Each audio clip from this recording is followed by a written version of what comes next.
119 of the House of Commons Standing Committee on Access to Information, Privacy, and Ethics.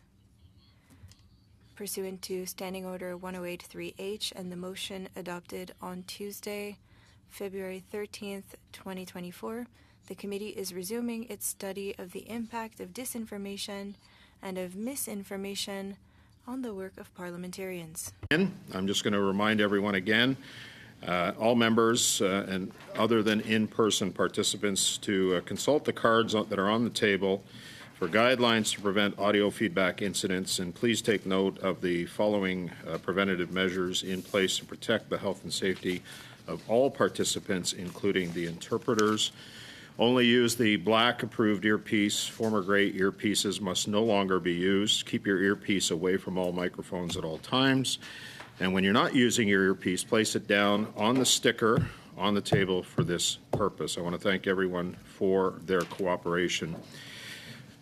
Before we begin, we are going to be dealing with bells at some point this morning. I'm not sure when that's going to be, so I'll have to keep an eye on that. We'll all keep an eye on that for projected votes that are to come. So for our first hour, I'd now like to welcome our witnesses from the Canadian Security Intelligence Service, Nicole Giles, who is the Senior Assistant Deputy Minister, Policy and Strategic Partnerships. Welcome, Ms. Giles. And Mr. Beau Basler, Director General and Coordinator of Foreign Interference. Welcome to you, sir, this morning. Ms. Giles, the floor is yours to address the committee. You have up to 5 minutes. Please go ahead. Good morning, Chair and members of the committee. It's an honor to join you today and to have the opportunity to contribute to your discussion related to misinformation and disinformation. These complex issues cross into a number of different areas of concern for CSIS, as you might imagine, as well as for the government and all Canadians. Under the CSIS Act, CSIS is mandated to collect intelligence on threats to the security of Canada, to advise government on those threats, and where appropriate, to take measures to reduce them. Misinformation is incorrect or misleading information that is presented as fact, whereas disinformation is deliberate and deceptive planned messaging to alter narratives. When these activities constitute a threat to the security of Canada as defined by the CSIS Act, we investigate and we take action. CSIS has long-standing investigations into specific threat actors believed to be targeting Canada's democratic institutions through clandestine, deceptive, or threatening means. This is foreign interference. Des États exploitent de nombreux outils pour contrer. Foreign states use many tools to counter Canadian narratives and advance their own.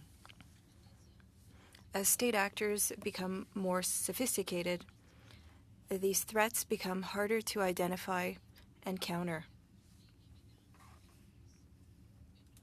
A growing number of foreign states have built and deployed programs dedicated to undertaking online influence. Les campagnes d'ingérence en ligne. These online influence campaigns attempt to change voter opinions, civil discourse, policymakers' choices, as well as sow confusion, discord, and distrust in Canadian democratic processes and institutions. They may use a coordinated approach to amplify a single narrative while also promoting inflammatory content. Incendiaire. These tactics can also be leveraged by non-state actors, which can magnify the threat further. Unfortunately, violent extremists use mis and disinformation to promote their own narratives, to sow division and discord, and to create mistrust in institutions and authorities in furtherance of a particular ideological position. The spread of mis and disinformation online can, in extreme cases, even have the effect of radicalizing individuals to violence. It is therefore imperative that all Canadians work together.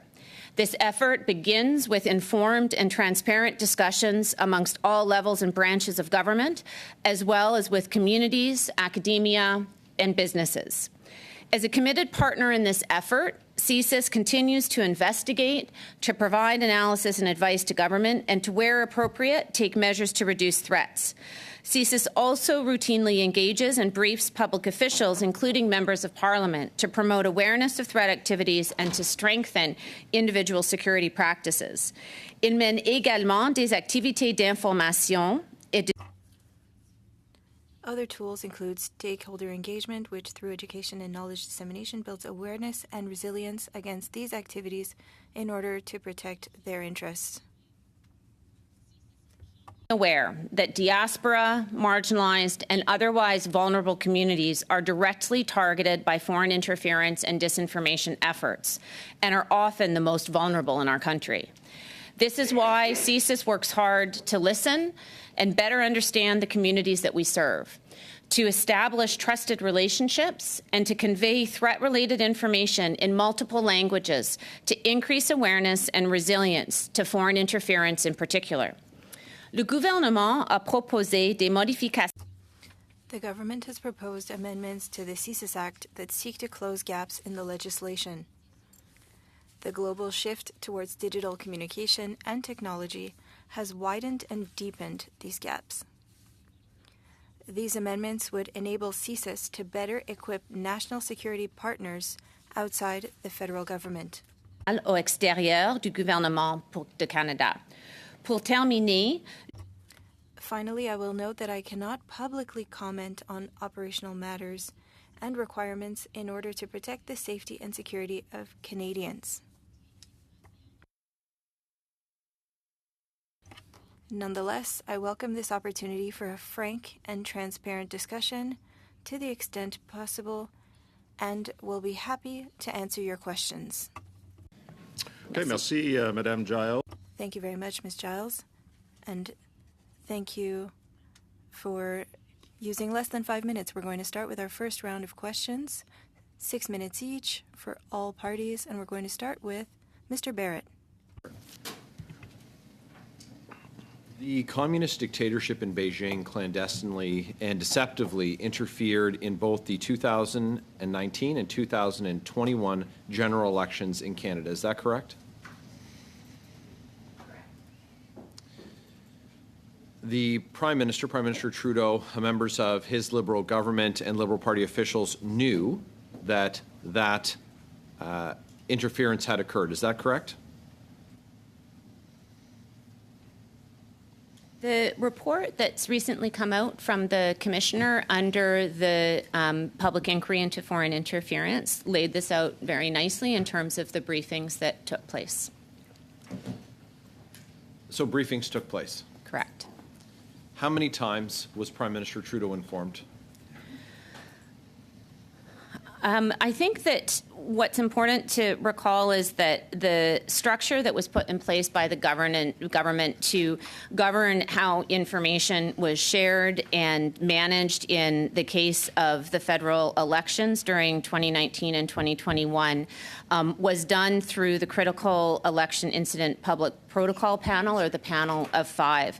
So as a member of the task force related to that, so that's the Security and Intelligence, Threats to Elections, the SITE task force, we worked very closely with partners to ensure that that panel had the information that it required to brief all levels of government as well as parliamentarians in the government. So the question is, so I appreciate that. How many times, ma'am?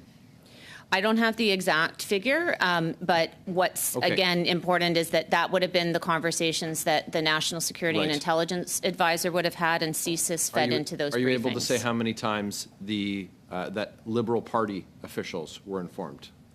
There were separately from the Prime Minister. There were numerous conversations that took place through the course of both of those elections via the Panel of Five. CSIS was not part of all of those conversations. In the 2021 election, disinformation campaigns perpetrated by the communist dictatorship in Beijing against then Conservative leader Erin O'Toole and Conservative candidate Kenny Chiu were detected. Is that correct?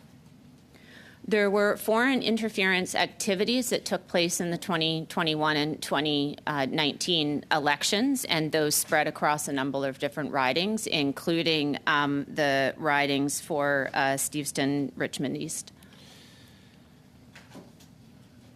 Were the Liberals briefed on this? And if the answer is yes, who was briefed on it?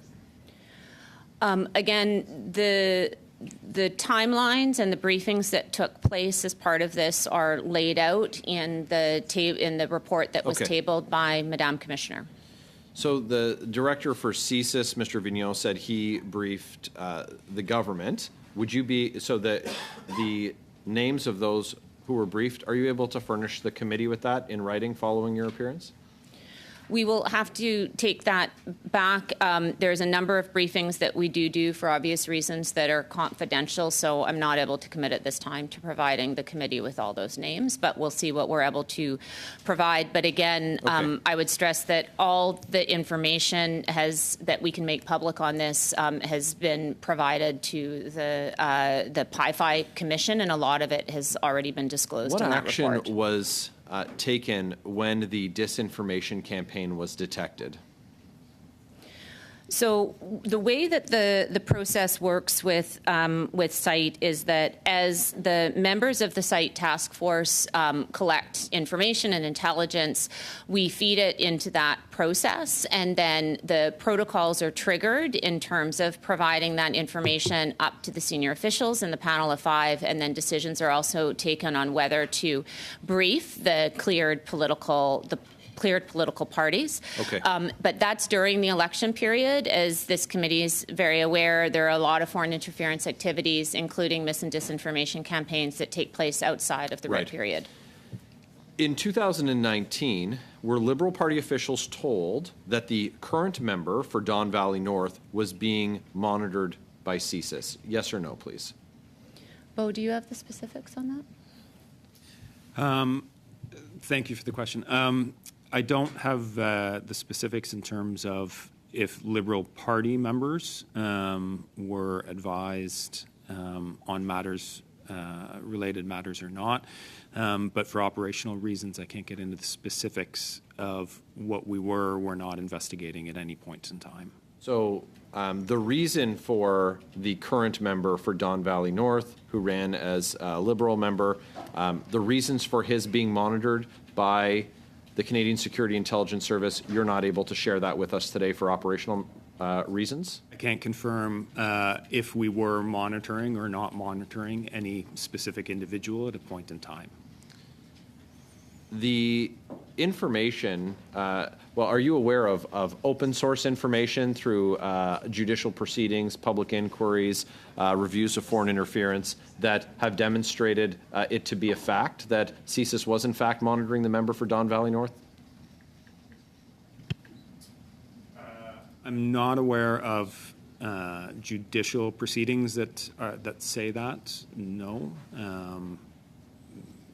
I can't comment further on that. I apologize. That concludes your time. Mr.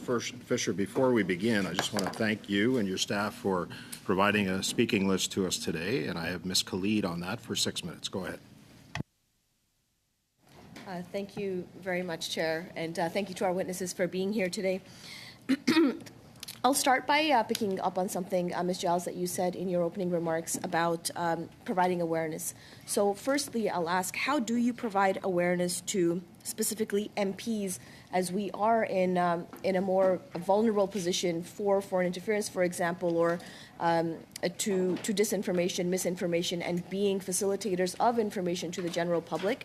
What is the role that CSIS plays? And then how do you deal with MPs? And for example, like over the past number of months, there's been questions around the leader of the opposition refusing to get security clearance so that he can have more access to a lot of this information. How do you deal with those kind of challenges as well?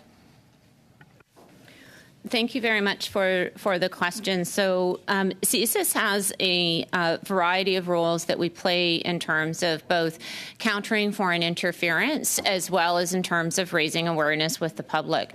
So we do have a series of public documents that we issue, including the very snappily named Foreign Interference and You, which is published in, I believe, currently 7 languages right now, that does inform the public, including parliamentarians, on how to identify and protect themselves against foreign interference, as well as a 2021 publication on threats to Canada's democracy that does the same.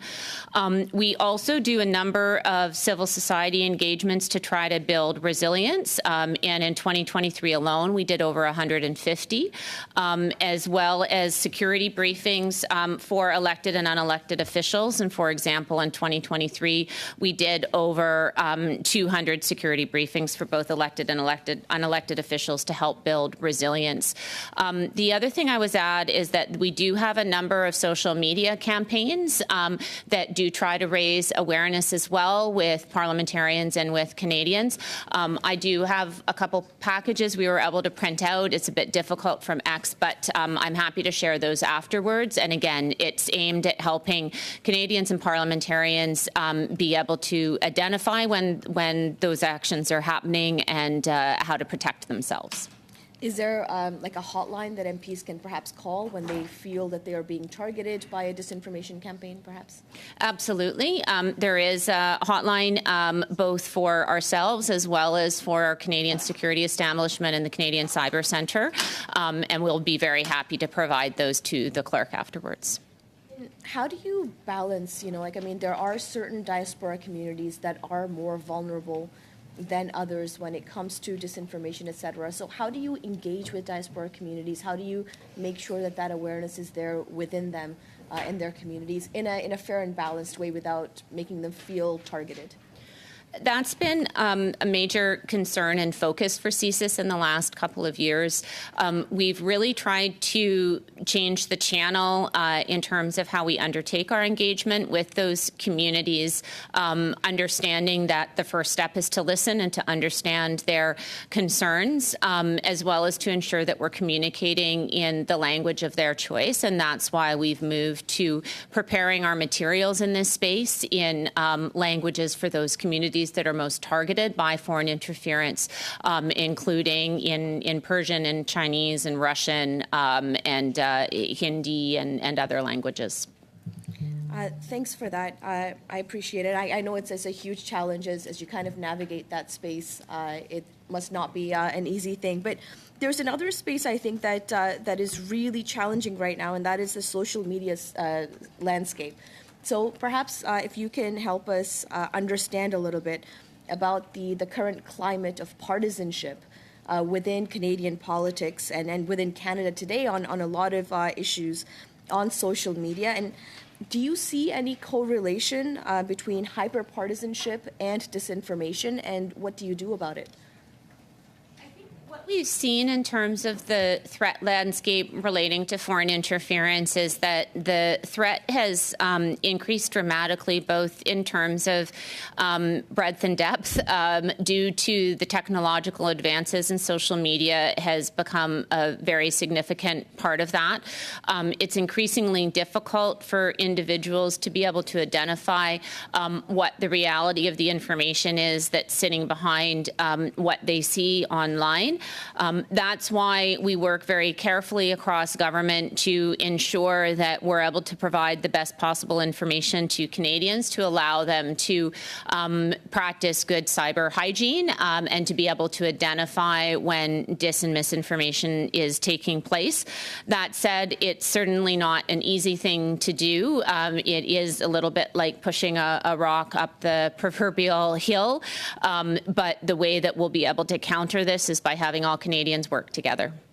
And how damaging is it when you see, elected officials, for example, kind of peddling that disinformation, misinformation, using it for partisan gains in terms of how our communities work together and the gaps that we leave open for foreign interference, for example?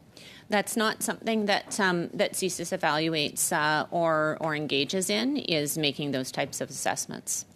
Thanks. So, CSIS Director David Vigneault, he raised concerns about Canadians' use of TikTok, and he stated there is a very clear strategy on the part of the government of China. Ms. Khalid, if you can just ask Absolutely. quickly, because I we're will over ask very time. quickly. Over time. Thank you. There is a very clear strategy on the part of the government of China to be able to acquire personal information from anyone around the world. So, question to you is, how can the government encourage Canadians to take these risks to their security very seriously, especially when it comes to our young people? The government took an important first step when banning TikTok on government devices. It's a very astute approach, as the director said, and we would continue to encourage everyone to be very thoughtful about the personal information that they provide to companies. Good advice. Thank you, Ms. Giles. Ms. Khalid. Monsieur Villemure, pour 6 minutes. Commencez, s'il vous plaît. Merci, Monsieur le Président. Merci à nos deux invités d'être présents avec nous aujourd'hui. Thank you, Chair. Thank you to our two witnesses. Ms. Giles, you made the distinction between misinformation, disinformation, and malinformation at the beginning of your speech. What do we see most of those three elements? That's an excellent question, Mr. Chair, and there are some pretty clear distinctions in terms of how the threat is assessed, and part of it is related to the goals that are being achieved by the threat actor. Bo is one of our specialists in this area, so I'll ask him to explain in more detail. Yes, thank you for the question. I think it's important as well to recognize the service isn't monitoring all social media, so we don't have an opinion on all matters of misinformation and disinformation or malinformation that may be spreading on social media or within media ecosystems. The service looks at those instances of disinformation or misinformation which rise to a threat to the security of Canada. So we have a much more narrow and focused look than the entire information ecosystem. D'accord. Madame Giles, vous avez mentionné... Ms. Giles, you mentioned non-state actors that use these techniques, and there could be Canadian actors that use these techniques. And I'm talking theoretically here. Political parties, for example, could use these tactics, correct? En théorie, in theory, anyone can use these tactics. All right. I'll give you a few examples. And again, we're staying in the theoretical realm, but this speaks to misinformation, disinformation, and malinformation. So a political party that has a political speech that is full of omissions, is that misinformation, disinformation, or malinformation? It depends on the goal. It absolutely depends on, as Ms. Giles started, depends on the intent. So when we distinguish misinformation from disinformation, we are focused on misinformation, which is the spread of incorrect information. That may be very organic spread of information through a media ecosystem or through a community. Donc, si je peux me permettre, So if I might interrupt you. So trying to confuse people is a form of malinformation, but an omission could be in that, an exaggeration, falsehoods. This is all disinformation, correct? For the service, the definition that we use when we're looking at disinformation, we're looking at information which is intentionally spread to misinform. So there is an actor saying we're going to create a false narrative, okay, and we're going to spread that false narrative to achieve a certain objective. D'accord. Donc cet acteur peut être étatique, non étatique. So that could be a state actor, a non-state actor, Canadian, international. They can use social media or any other way to share this information. Be any actors that you mentioned, although for the services mandate, we're only focusing on those actors that are within our mandate. So for us, it's violent extremists or foreign governments that are spreading those narratives. La motion qui nous amène à discuter. The motion that brought us to this speaks to misinformation and disinformation and the impact on parliamentarians. I would like to know, for public policies, what would you recommend to parliamentarians to avoid the negative impact of misinformation, disinformation, and malinformation? That's a very good question, Mr. Chair.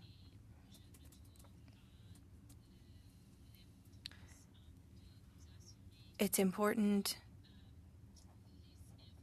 to ensure that information that is public is well understood and well used. That parliamentarians understand the threat and are able to ensure their protection against it. Would also encourage the continued engagement between the security and intelligence sector in the Government of Canada with parliamentarians, and to ensure that those briefings continue to take place, and that's certainly a focus for CSIS. There are some public policy gaps that exist, including in the CSIS Act, and the legislation that the government's introduced, Bill C-70, will go some way to help to address those gaps. Est-ce que vous pourriez, par écrit, nous...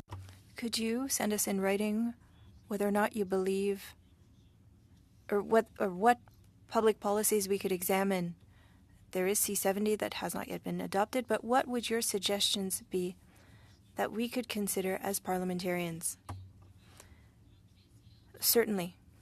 A lot of what you'll see is the advice that has been manifested both from CSIS as well as from what we heard from Canadians when we did consultations on proposed changes to the CSIS Act over several months.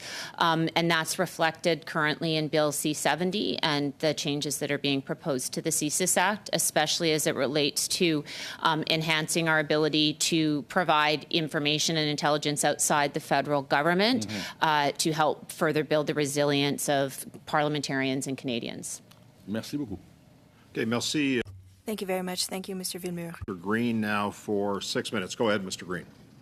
Thank you very much. And I'd like to pick up on my friend Mr. Villemure's line of questioning. Ms. Childs, you had mentioned that there's some policy gaps in C-70 and that C-70 had addressed some of those. Can you identify what the gaps are, what gaps you feel have been addressed, and which gaps remain? Thank you very much for the question, and nice to see you again, although virtually. The fundamental challenge is that the CSIS Act toolkit is old and predates the digital age, and that's why it urgently needs to be updated. And the conversation we've been having, where the milieu, for example, of misinformation is focused on social media, speaks to quite how big those gaps are and the challenge in having it predate the digital age. So the information sharing to build resilience on threats outside the government in Canada is one of the largest gaps that we see, and that's also what we heard from Canadians, and that we believe is very well addressed in Bill C-70.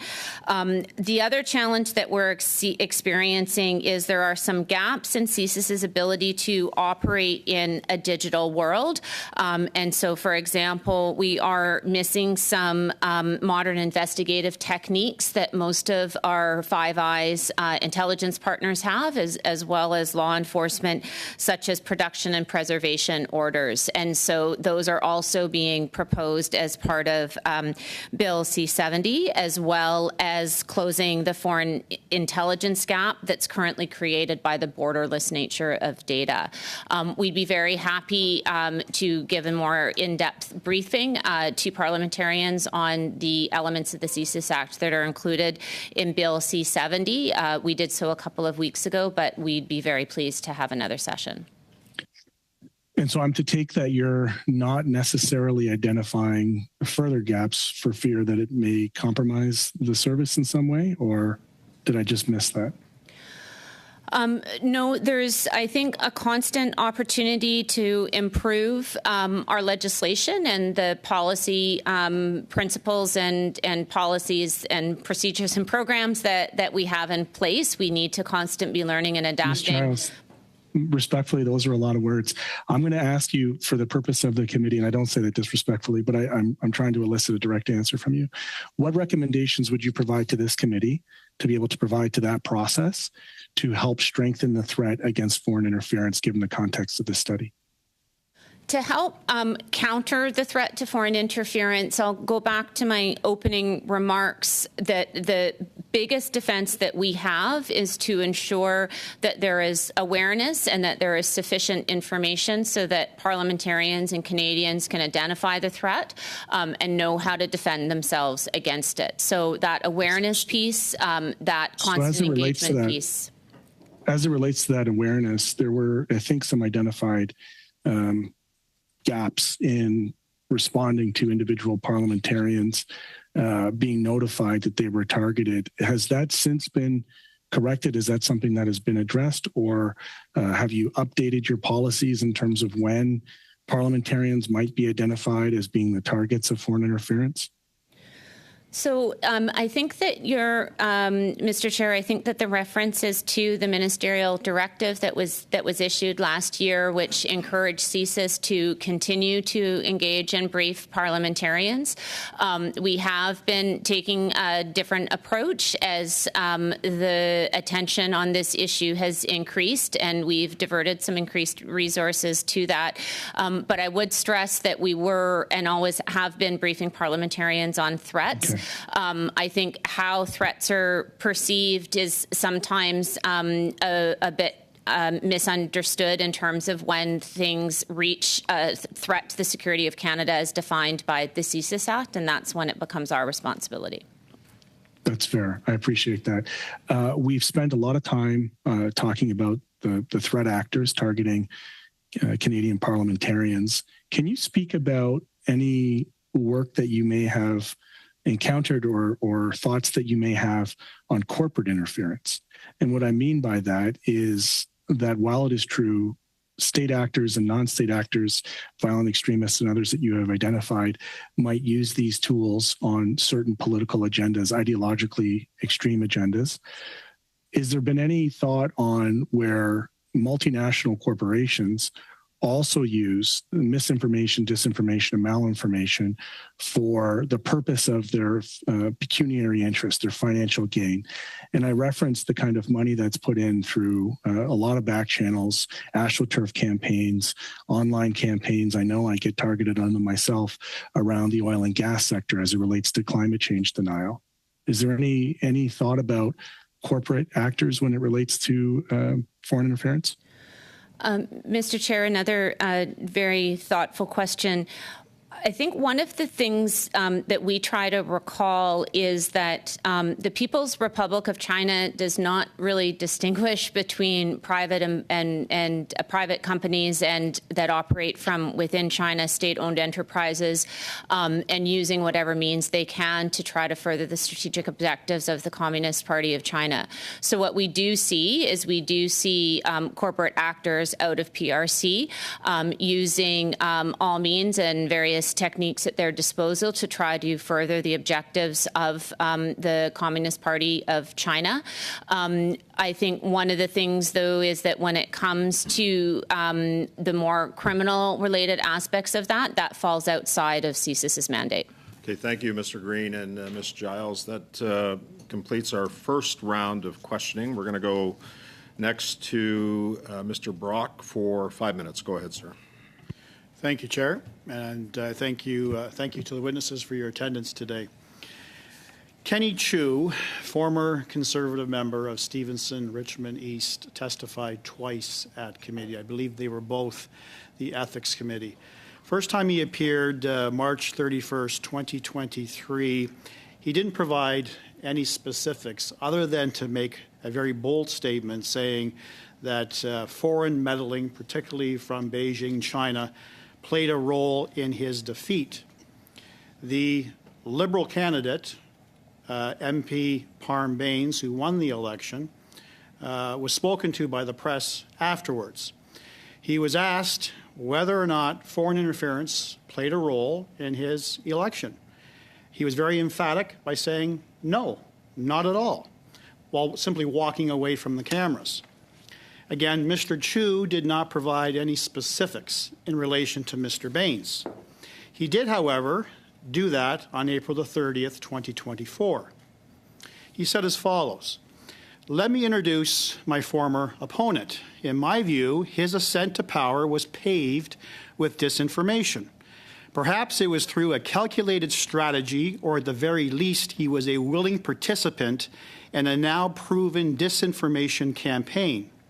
He willingly embraced and propagated accusations targeting conservatives, including our then leader Aaron O'Toole and me, accusing conservatives of racism and of harboring anti-Asian sentiments. Exploitive and manipulative, these allegations linked to foreign states reverberated through biased media channels and chat groups. He publicly pledged, this is Mr. Baines, to the Chinese audience that he would not support a foreign influence registry. This promise directly contradicted the then Minister of Public Safety through his announcements back in 2022 and 2023. During my intervention, I asked for more specifics. He said, from what I gathered, Mr. Baines propagated and elevated and amplified this misinformation by attending radio interviews and community events where he publicly announced that he wasn't going to support what he called this anti-Asian foreign interference registry. There was zero clarification as to what exactly Bill C-282, which I had proposed, would have done. There was no mention of any country whatsoever. The fact is that it was to inject transparency into political lobbying activities, but the subtleties and intricacies were not clarified during those opportunities. By doing that, and by not helping me to clarify my character, he perpetrated and continued the assassination attempts. Very specific language. Was that relayed to CSIS? As you can imagine, CSIS does follow the media, as most Canadians do. For the specific question that you're asking about, the unclassified summaries of these incidents that was released by us as part of the PIFI Commission does speak to this, and I think I would also stress that the panel of 5 for both federal elections did make a determination that the detection of foreign interference did not threaten Canada's ability to have a free and fair election that warranted public communication. I'm not challenging that. I'm simply asking, did he share those specifics of what I read out to you? Did he complain about that to CSIS during the 2021 campaign, yes or no? I am not personally aware of that. Thank you. Chair, at this time I'm moving a motion. I believe Madam Clerk has received it via email in both official languages. Okay, go ahead. I have several copies for distribution, which I can pass to the clerk. Just why don't you read your motion, Mr. Brock? Thank you. The motion reads that as part of the study agreed to by members of the committee, or agreed to by the committee on February 13th, 2024, the study be extended to examine the actions of the MP of Stevenston, Richmond East during the 2021 election. Okay. Just for clarity, how many meetings are you looking to do here, Mr. Brock? That might help the committee. I would say probably 1 to 2 meetings would suffice. Okay. I'm going to. The motion is in order. It's in relation to the study. I'm going to. Have you distributed that, Madam Clerk? To. Yeah. So, okay. I'm going to go back to you, Mr. Brock, but I'm going to suspend for a minute so that. Mr. Kirk, I see your hand. I'm going to suspend for a minute so that members of the committee can have this motion. I'm going to ask our witnesses if they can just stay where they are. Perhaps we can dispose of this quickly, but I'm going to suspend for a minute to give. Okay, I've got you after Mr. Kirk. Thank you.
Mr. Brock has been moved. Just for the benefit of the committee, Mr. Brock, I do need to seek clarification whether you're asking for, we need to ask. I'm going to err on the side of caution and ask for 2 meetings, Chair. Okay, so you're going to ask for up to 2 meetings, okay. Just because we like working on timelines and, Yes. and being very specific. So the motion has been moved. Mr. Brock, you have the floor, and I see, right now, the list that I've got is Brock, Couric, Khalid, and Baines, okay? Sorry, Chair, if you want to switch Baines and Khalid, that would be awesome. Okay, so Baines, Khalid, and I saw your hand, Mr. Fisher. Mr. Fisher? That's right. Okay. I don't expect that we're going to get through this quickly, given the list that we have. So I'm going to thank Ms. Just a point of order, Chair. Okay, so we'll see how far this goes. I'm going to ask for your patience, please. Okay, so I'm going to go to Mr. Brock to start. Mr. Brock, you have the floor. Thank On the motion. Just a point of order, Chair, before. Point of order, Mr. Couric. The witnesses had mentioned, I believe they had printed off some information, just regardless of what happens for the rest of the meeting. I'm just asking, Chair, if maybe you could ensure that members can get the information that the witnesses referred to. And I believe there's some packages. I can see some there. I believe those are the ones that were referred to, just if we can make sure that committee members do, in fact, get them. Okay, thank you, Mr. Couric. I'm going to make sure that the clerk looks after that. Thank you. Mr. Brock, you have the floor on the motion. Go ahead. Thank you, Chair. And I'm mindful of the comments of my colleague, Ms. Khalid, in terms of having these witnesses present. I'm very doubtful that I will be in a position to cede my opportunity of speaking on this motion within the next 40 minutes, which I believe will be coinciding with the ringing of the bells. But nevertheless, things could change. In any event, should my motion pass, I'll just offer this as an observation. Clearly, key witnesses of my particular motion will involve members of CSIS and very likely Ms. Giles and Mr. Bassler to get into more specifics as to how Mr. Baines furthered and propagated the disinformation essentially or originating from Beijing, China. And it really begs the question that if it happened in that particular riding, did it happen in other mainland BC ridings? We do know that other members of the Conservative Party have levied accusations of foreign interference. And I've heard and read of those accusations on a very general level. And I think some of those former members have actually testified at committee as to how they felt foreign meddling and foreign interference, particularly from Beijing, China, altered their fairness, their perception of fairness in the 2021 election and in some cases the 2019 election. I think what I can say as a fact, and I believe is the position of CSIS and certainly the position of our former Conservative leader, Aaron O'Toole, and certainly the position of the Prime Minister and the government, that regardless of the interference, the results of the election were sustained, that there was integrity, that it would not have altered the composition of government. Our former leader, Aaron O'Toole, has surmised that, in his opinion, interference had affected the outcome in at least eight ridings. I know of one in central Ontario and several in British Columbia. So I think it's incumbent that this particular committee on this particular study expand its ambit to really do an in-depth review and examination by hearing from various experts in this matter as to why and how the message of misinformation and disinformation was amplified and used specifically against Conservative members. Now, I take, for example, the former member, Kenny Chu. And as I indicated in my opening question to the CSIS members, Mr. Chu testified twice. And the first time he testified, he just talked about his perceptions that foreign interference impacted the outcome without naming anybody. I was part of that particular committee hearing, and I was intrigued by listening to his testimony. There was an intervention by my colleague, Mr. Villemure. He may not remember this, but I'm sure he does, where he actually opened up a thought during one of his interventions as to whether or not Mr. Baines is now in a conflict of interest, sitting at that committee, specifically hearing about his riding and the interference that happened in his riding, where he took absolutely no steps to correct the misinformation and disinformation, but did something even further, which I think undermines the character of Mr. Baines, by amplifying that, by taking that wrong, incorrect message and using it for purely partisan reasons. It's appalling. As a parliamentarian, we come to this position, we come to this office, we come to Ottawa maintaining integrity, honesty, and character. I believe in the concept of fair play. I teach that to my children. Taking advantage of someone's miscues is not acceptable. In this case, taking advantage of a foreign entity, a foreign enemy, a communist government who wanted to maintain diplomatic relations with the Liberal government of Canada. Notwithstanding, at that time, we had two Michaels, two Canadian citizens who were wrongly detained. We have evidence from many members of the PRC stationed here in Canada openly bragging and supporting the concept that their foreign interference worked. They got the outcome that they wanted. They got the Liberal government in power again. They got their position where a prime minister says one thing to the public and does a complete opposite in reality. The prime minister talks about the integrity of this country, how our elections need to be fair and transparent, and that we have mechanisms in place to deal with foreign interference. Well, so clearly those mechanisms failed miserably. But what does it say to the Canadians who are now listening to my intervention?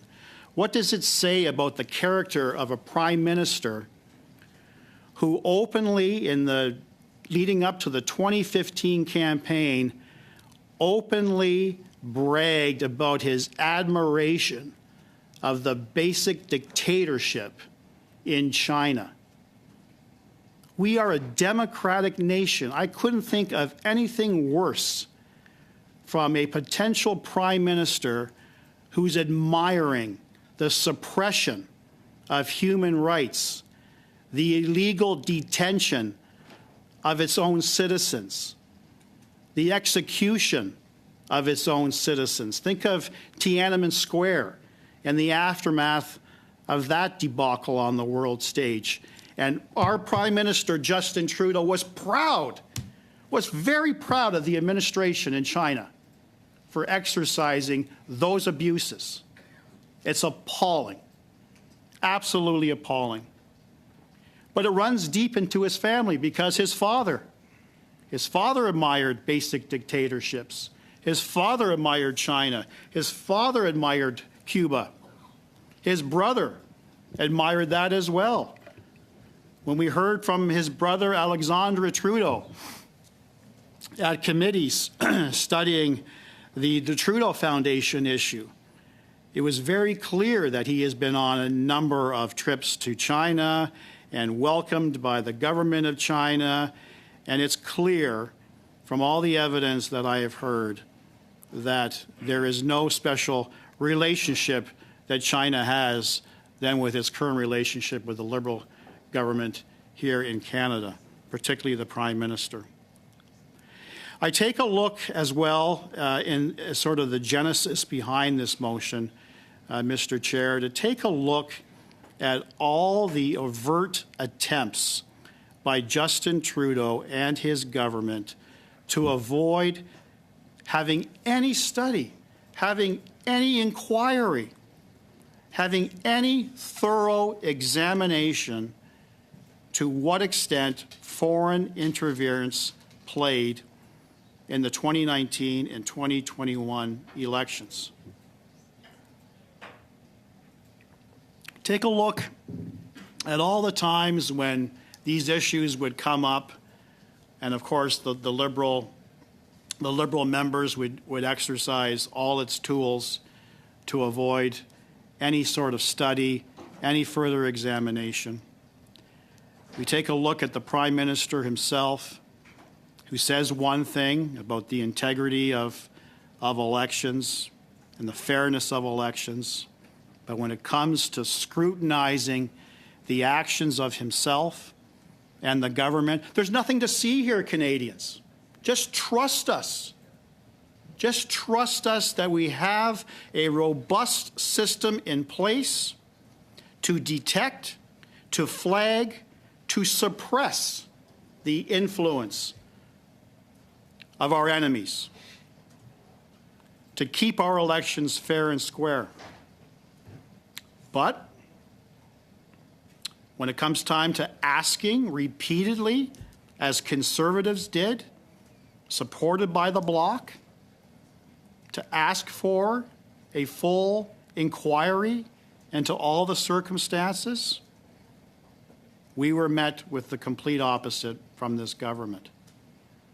And only to the very last opportunity did Justin Trudeau finally accede to the will of Parliament and asking for sunlight on this issue. What did he do before that? Well, he hired his special rapporteur, someone who had the most respect of all Canadians, someone whose judgment we would not dispute for 1 minute. And to that I say, yes. Yes, our former Governor General has that position in history. He's earned it. He is a man of integrity. He has served this nation very well. And in fact, anecdotally, he was the former president of my university at Waterloo. A lawyer, a law professor, a dean. And that's what bothered me when I was invited, and I was privileged to be invited, to committees where David Johnston actually had to testify and defend his initial report. I say initial because he ultimately resigned before he tabled his final report. But to all the lawyers sitting on this committee, on the question of conflict of interest and bias, it's not only real bias or real conflict of interest, it's the perception of a conflict of interest. And when we had evidence, which evidence still exists, that there was a close familial relationship with our former Governor General and the Trudeau family, they lived fairly close to each other, they vacationed with each other, they dined with each other. It raised, from a legal perspective, the perception of conflict. And when I had an opportunity of raising these issues directly with the Governor General, former Governor General, I was actually surprised as a lawyer and listening to his understanding of the conflict that it wasn't an issue to him. And I understand it's not an issue to him, but it certainly was an issue to Canadians. And it was an issue for parliamentarians that a conflict does not abate over time. It still exists. And of all the esteemed and learned, remarkable men and women who have served this country well in various positions, why did we have to choose David Johnston, given the baggage that existed between he and Justin Trudeau's family? Mr. Brock, I'm Yes. going to just ask you to pause. You still have the floor. 12:05 would have been the normal time that this panel would have ended, and I would have been dismissing the witnesses. So I'm going to, given the list that I have, and the... So you want them to stay? I would appreciate that. I know. I've got a speaking list on this motion. Right. So it's unfortunate. let me defer to the witnesses. Mr. Basler and Ms. Giles, are you able to stay while the committee? Okay. Proposal of the committee, Mr. Wonderful. Chair. That's all I need to know. Go ahead, Mr. Brock. You still have the floor. So I was talking about my interventions when our Governor General appeared and his defense of his report. So leaving aside the conflict issue, because I think I made my point on that, he didn't see it the way that parliamentarians, particularly in opposition, and Canadians saw it, that there was an actual and a perceived conflict of interest. Did it come to anyone's surprise across Canada that his recommendations and his conclusions... Sorry, Mr. Brock, yes? to interrupt you again. I see that the bells have begun ringing. How do you see from our side, Chair? You see To resume. No, there's no UC here. to resume? Yeah, to continue. Oh, to with, continue. Okay, yeah. sorry. There's no UC here. Okay, so I don't have UC. I don't have I UC. think it is very, very important. And I voting don't is have also important as UC. well. I don't have UC, But you Ms. don't need Khalid. 30 minutes to I don't have vote. UC, so we Right. are going to suspend the meeting until the votes, and then we're going to return. Thank you. Can we go for 20 minutes? That we still have time to go vote? Yeah. I need UC, Mr. Fisher. Those are the rules. The concern is they're not giving UC on their own Miss motion. Khalid, like, What to say, Chair? we don't have UC. Doesn't matter who gives it. We don't have UC, so the meeting is suspended.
Sorry for the disruption.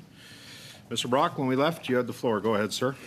On the motion. Thank you, Chair. And as much as I would like to continue my narrative, I'm mindful of the clock, and at this point, I'm moving to adjourn the meeting. Okay, Mr. Brock moves to adjourn the meeting. It's not to be discussed. It's a dilatory motion. Do we have consensus to adjourn the meeting? No. Yes. Okay. We don't, so I'm going to ask the clerk for the roll. Go ahead, Madam Clerk. So the vote is on the motion from Mr. Brock that the meeting be adjourned. Mr. Baines. No. Mr. Fragiscaros. No. Mr. Fisher. Mr. Housefather. No. Ms. Kelly. No. Mr. Barrett. Yes. Mr. Brock. Yes. Mr. Carrick. Yes. Monsieur Villemure. No. Mr. Green. Yes. Yeas 4 pour 4, nays 6 contre 6. Okay, so the motion is defeated. Mr. Brock, you have the floor. Go ahead. No, sorry, Chair. Just clarification, because Mr. Well, Brock moved that motion, would it not go to the next speaker? Correct. Oh, sorry, you're right. Go ahead, Mr. Kirk. You have the floor, sir. Go ahead.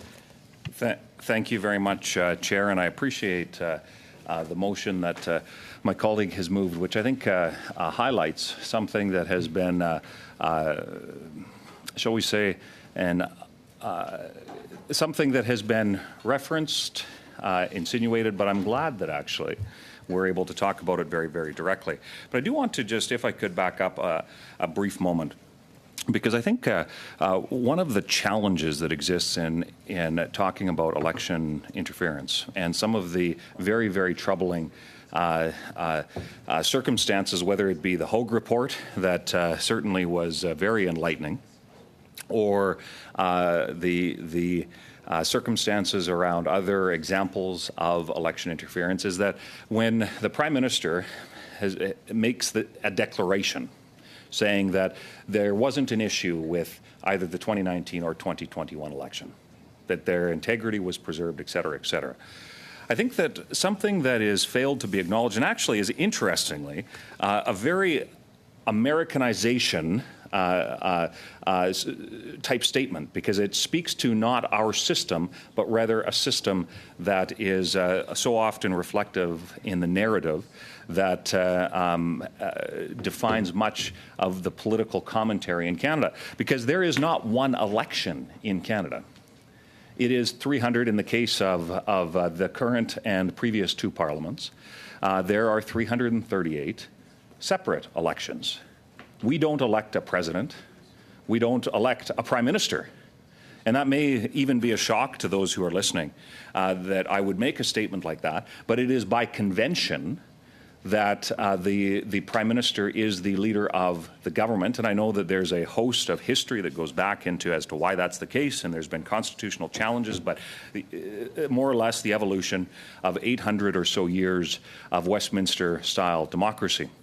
So what is deeply troubling, and the reason why I want to highlight a few of those specific things, is because when we have a statement said that there wasn't interference in the election, well, let's look at some of the rules surrounding what an election is.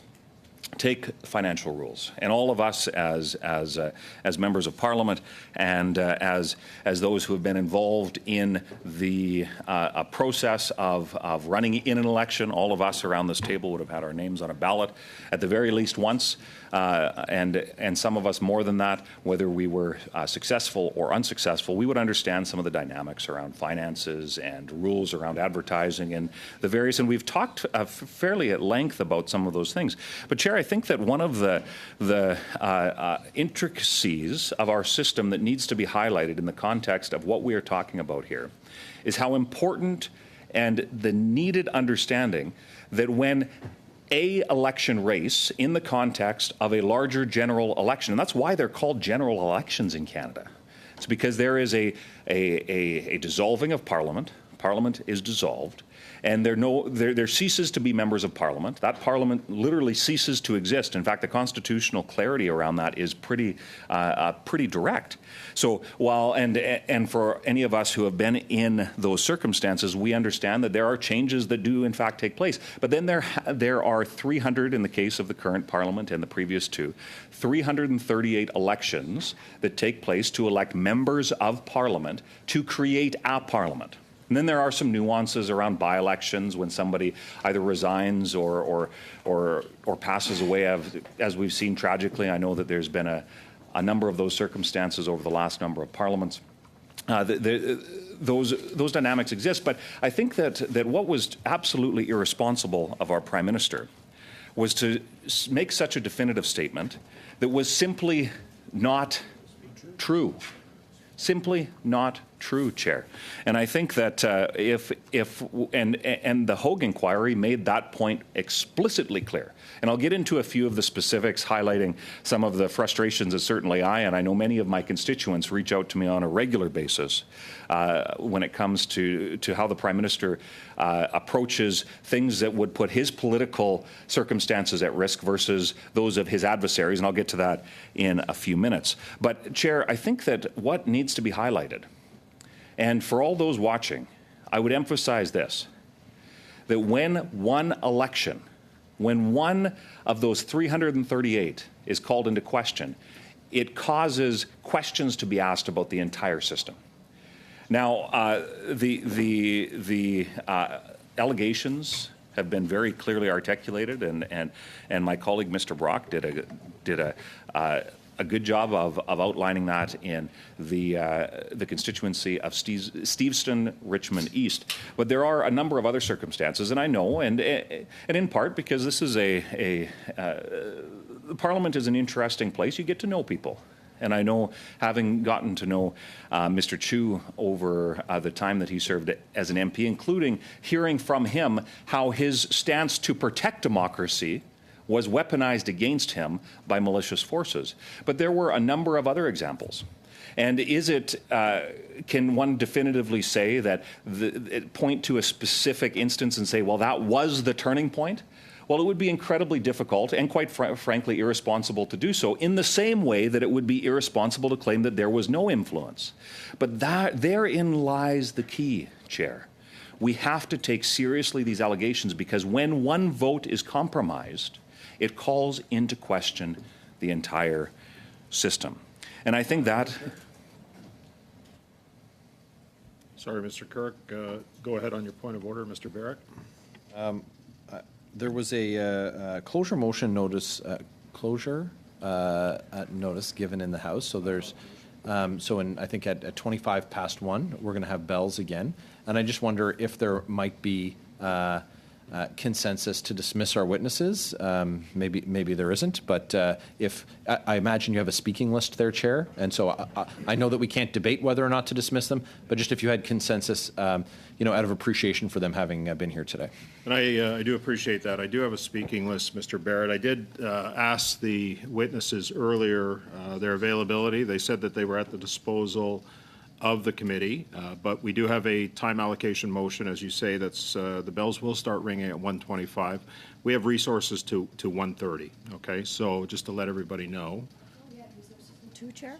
That's what we understood from. Okay, go ahead, Madam Clerk, if you want to answer that. But my understanding is still 1:30. So 1:30 confirmed. So I am gonna ask for you. I am gonna ask for UC before to relieve the witnesses. If I may just speak to that same point of order. We've been waiting. We have questions for our witnesses. It's not every day that we have such esteemed witnesses come to our committee on this very important topic.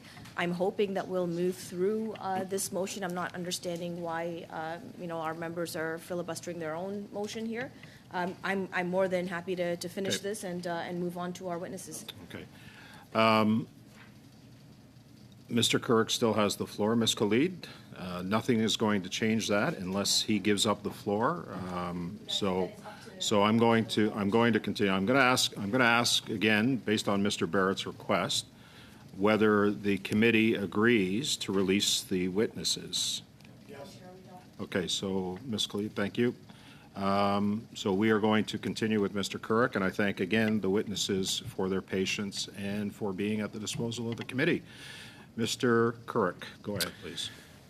Thanks very much, Chair. And I too find it just as an interesting observation when I, along with I know a number of those sitting around this table had joined to be a part of a meeting last week that the Liberals certainly didn't seem very interested in working on the break week. But I digress on that point and get back to the subject matter at hand. So, as I was saying, Chair, that when it comes to the integrity of our elections, it was incredibly irresponsible for the Prime Minister to make the assertion that he did. And I don't know whether that was an intentional deflection. I don't know whether that was ignorance to what may have been happening under his watch. And certainly and I know certainly many have postulated about why he may have said those things. But the evidence has become increasingly clear that the direct benefactor of some of these very serious instances of interference that did have a noted effect. Did that change the results of the election? Well, we cannot make clear, definitive statements about the totality of that, but what is absolutely clear is that it did have an effect. And as a result, the trust in the entire electoral process is compromised, especially when it is not taken seriously. So, Chair, what we have before us is a number of seats. It's been said that it could be as many as 8 seats where there was a noted effect of what the difference between being that a hostile foreign actor, whether the communist dictatorship in Beijing or others. I know there's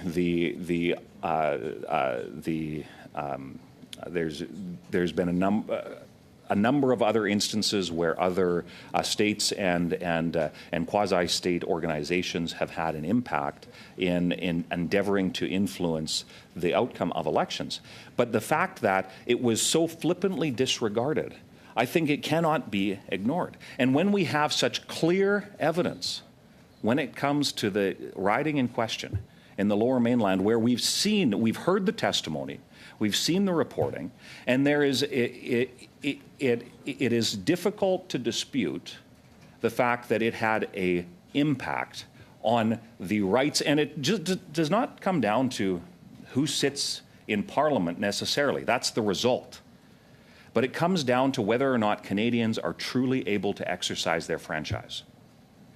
And I would suggest to you, Mr. Chair, that when those circumstances are called into question, it constitutes a direct threat on our democratic institutions. Because at the very basis of what our democracy is, it comes down to trust. We have to be able to trust the process. We have to be able to trust the institutions. We have to be able to trust that when you go into that ballot, into that voting booth and mark your ballot, that you trust that not only your vote will be counted, but that each and every vote in that electoral district, and multiplied by, as I said in the case where we are in this Parliament, 338, I believe it'll be 343 in the next Parliament with a few seats added, you have to be able to trust that. And where I think, Chair, the conversation and why this motion, I would suggest, is so incredibly valuable is because we have to be willing to ask the tough questions. So whether it's in the Lower Mainland in BC, or whether it's the vote that every Canadian has the opportunity to cast in each and every electoral district across our country, without having that trust and without us being able to have some of those difficult conversations, that it erodes our ability to address the challenges that are clear our system is facing. Now, Chair, when it comes to the specifics around misinformation and disinformation, I'm glad we're able to have some of these conversations, because being able to confront that head on is absolutely key. And I would note specifically, when dealing with the circumstances surrounding the communist dictatorship in Beijing, that it became so very clear that there was a concerted effort that did have one political party in particular was a specific benefactor of those efforts. And that's not simply me talking, but that is a clear consensus of what has been derived from the many conversations, whether it be testimony before a number of committees, whether it be the reporting that's been done on it, whether it be Justice Hoag's report. It is very, very clear that that's the case. Yet when the Prime Minister, who has the first and what should be the foremost responsibility of a Prime Minister, is not their political fortunes. Now, that may be a surprise that a politician would say that, but I think that it's the circumstances to which we find ourselves in have muddied some of the waters surrounding the integrity that needs to be had in the entirety of the process. So if we cannot have some of those difficult conversations, it allows for these instances to be amplified. And talking about it is kind of a step one, I would suggest, Chair. And the investigations, whether the Hoag report or otherwise, needs to be an important kind of step two. But ultimately, it needs to come down to addressing the challenges that were brought forward. And here is where I would suggest that we see one of the biggest failures of Justin Trudeau's leadership. When his political aspirations were the possibility of those being compromised, he spared no expense, was willing to step in immediately and make requests to see social media posts removed, to silence anybody that might be amplifying that disinformation. Yet, Chair, this is what is so astounding. Had he been consistent in that being the case for those who would be seen as his political rivals, one could respect the fact that he wanted integrity in the process. But, Chair, he didn't. When it came to whether it's Mr. Chu and being called, and some of and for those watching, you know, I cannot imagine the hell that Mr. Chu and his family went through when being called a traitor to his race, being called the anti-Chinese, somebody who is a proud Canadian of Chinese descent. Can you imagine, Chair, that your heritage called into question? And to see that there was such flippant disregard of the impact that has on the integrity of our electoral process, which comes directly back to Canadians being empowered. Now, Chair, it won't be any surprise to you, and I know there's a number of other rural members that sit around this committee, but rural MPs spend a lot of time driving. And I listened to a book over the course of the last constituency break, and it was talking about, by and large, the construction of the railway across Canada and the role that played in stitching together Confederation. I won't go into details of that. It's a fascinating book. But what was very eye-opening is a reminder, and I know having remembered learning some of these things in high school, but specifically how Chinese Canadians, the heritage to which many of them came to this country, it's not a positive story. And the fact that multiple governments, I think it was Wilfrid Laurier, a $500 head tax on Chinese Canadians. I believe it was implemented right around the turn of the 20th century. That sort of legacy, and then all of a sudden you have in the case of Mr. Chu, somebody with Chinese heritage is able to attain elected office, and then to have the rug pulled out from under you in being able to have a fair fight. Nobody runs for office knowing that they'll win. And if they do, they certainly have the wrong attitude. Because certainly, whether it's so-called safe seats or swing seats or whatever the case is, whatever commentators would suggest, no parliamentarian, I would suggest, and certainly I would never take for granted, any electoral result, because it comes back to the people. It comes back to making sure that people, Canadians, are able to have their voices heard. So we see how the Prime Minister took quick and immediate action when it had to do with his political fortunes, yet either refused or delayed action when it came to those who might otherwise. And what creates such a concerning trend to this, Chair, is that when it comes to the actions of, that's not an isolated incident. We had, in fact, it was astounding. Not only is there these series of things that suggest that the Trudeau Liberals have been soft on the communist dictatorship in Beijing, but there's a whole host of reasons as to why some of those troubling allegations seem to be ringing true. And specifically, I would highlight how when a motion was brought forward to the House for a vote, there was an opportunity to condemn the genocide of Uyghur Muslims, a minority group in China that has been persecuted relentlessly, forced abortions, sterilizations, slave-type labor. Like, we're talking the worst of the worst possible circumstances. What did the government do? There's been a number of opportunities, and they've since hardened their tone, and I would suggest that the pressure that has been applied by Conservatives and many across our country, including diaspora groups. But when you had a Minister of the Crown abstain on behalf of the government, that's a quote. Not only was that a astounding lack of understanding of our parliamentary system, which I won't get into too much detail in terms of how insulting, quite frankly, that was.